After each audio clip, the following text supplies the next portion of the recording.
अस्सलाम वालेकुम मेरे प्यारे बहन भाइयों की हाल है। मैं उम्मीद करना सारे प्यारे बहन भाई ठीक होंगे। आज तुहाडे लई दो मकान तीन मरले दे अंडर कंस्ट्रक्शन लैके हाजिर होए हैं।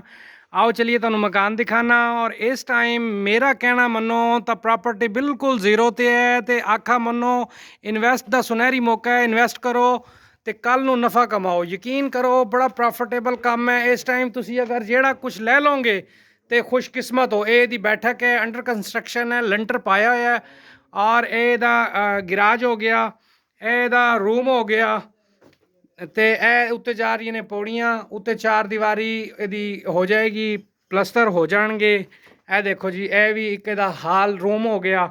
ਇੱਕ ਹੈ ਪਿੱਛੇ ਇਹ ਹਾਲ रूम हो गया, ਲੰਟਰ ਪਾਇਆ ਹੋਇਆ। ਉਸ ਸਾਈਡ ਤੋਂ ਵੀ ਵਾਸ਼ਰੂਮ ਦਾ ਵੀ ਦਰਵਾਜ਼ਾ ਹੈ और इस साइड तो भी वाशरूम का एक चेंज रूम मतलब ड्रैसिंग रूम का ये जगह बनी हुई है। ये वाशरूम बना हुआ है।